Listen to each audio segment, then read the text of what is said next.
व्यास ने एक बार चारवाक से पूछा कि चारवाक, क्या कभी तुमने अनुभव किया है कि तुम कहाँ से आए हो, कहाँ तुम्हें जाना है और इस जीवन का उद्देश्य क्या है।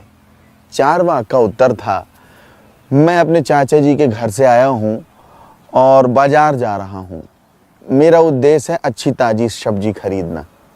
यह प्रश्न नारायण ने सुरेश से पूछा तो सुरेश ने कहा, मैं अपने माता पिता से इस संसार में आया, भाग्य जहाँ ले जाएगा वहाँ मुझे जाना है। जो मुझे मिला है उससे अधिक इस संसार को अर्पित करूं, यही मेरे जीवन का उद्देश्य है। और जब यही बात गोविंदप्पा ने शंकर से पूछी तो शंकर का जवाब था, मैं संपूर्णता से आया हूं, संपूर्णता में ही वापस लौटना है और जीवन की इस यात्रा में पग दर पग संपूर्णता को महसूस करना ही मेरे जीवन का उद्देश्य है। बुद्ध के प्रश्न पर महाकश्यप का प्रत्युत्तर था, मैं शून्य से आया हूं, शून्य में ही मुझे जाना है और मेरे जीवन का उद्देश्य भी शून्य ही है। अष्टावक्र ने जनक से जब यही प्रश्न पूछा तो जनक ने जवाब दिया, मैं ना तो आया हूं और न ही कहीं जाऊंगा और न ही कोई उद्देश्य है। श्री कृष्ण इस प्रश्न पर मुस्कुराए और कुछ नहीं पूछे। भीष्म भी मुस्कुराए और कोई जवाब नहीं दिए। सत्य के बोध के लिए हर एक का दृष्टिकोण अलग होता है। प्रभु ईसा को मृत्युदंड के उद्देश्य से राज्यपाल पिलातुस के सम्मुख खड़ा किया गया। पिलातुस ने ईसा से पूछा कि तुमने क्या किया है, कौन हो तुम और ये सब लोग क्यों तुम पर दोष लगा रहे हैं।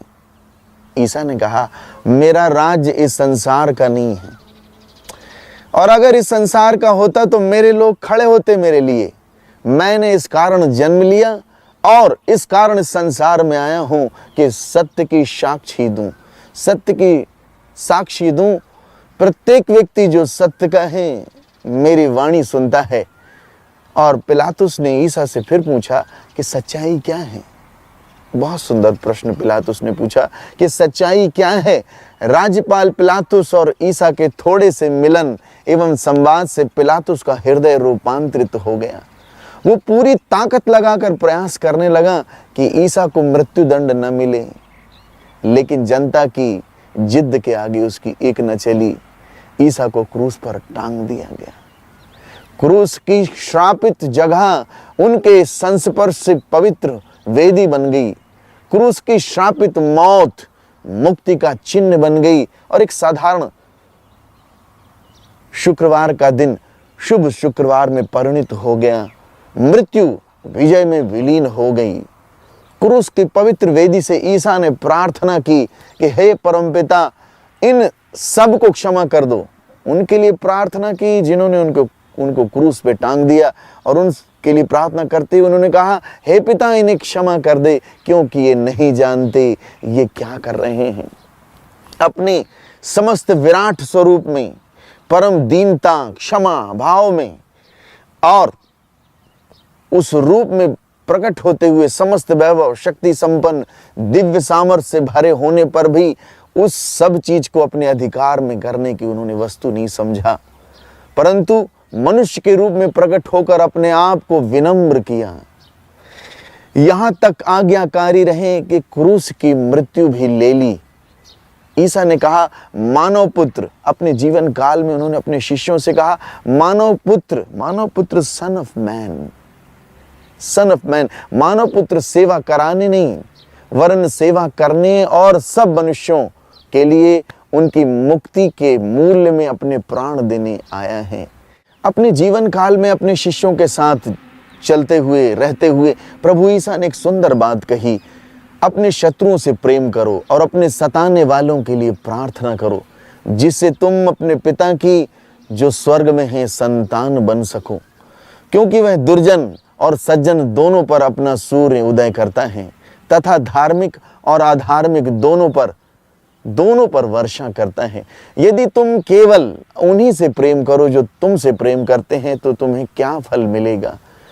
तुम अपने आचरण में सिद्ध बनो जैसा तुम्हारा परम पिता जो स्वर्ग में है सिद्ध है, तुम उसके समान बनो।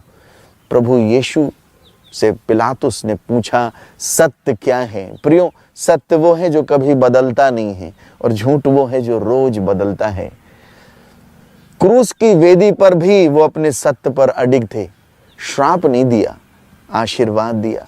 प्रार्थना की उन लोगों के लिए और यही कहा, हे पिता, इन्हें क्षमा कर दे, ये नहीं जानते ये क्या करते हैं।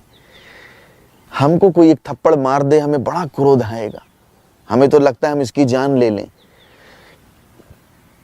समस्त शक्ति, समस्त सामर्थ्य होने के बाद भी प्रभु ईसा ने क्रूस से प्रार्थना की, हे पिता, इन्हें क्षमा कर दे, ये नहीं जानते ये क्या करते हैं।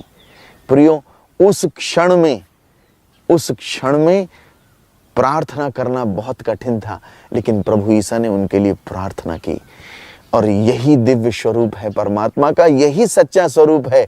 अपनी समस्त दीनता, विनम्रता और उस परम वेदी पर लहूलुहान, छत विक्षत शरीर, और वहां पर ये शब्द निकलना, हे पिता, इन्हें क्षमा कर दे, यही परमात्मा का सुंदर स्वरूप है। प्रियो, ईश्वर का स्वरूप देखना है तो वो सामर्थ्य में नहीं है, ईश्वर का स्वरूप दीनता में है। किसी ने कहा है, ईश्वर का वास्तविक स्वरूप दुखों में ही दिखाई देता है, और उस दुख में, उस पीड़ा में ईसा ने परमात्मा का सुंदर स्वरूप प्रकट किया है।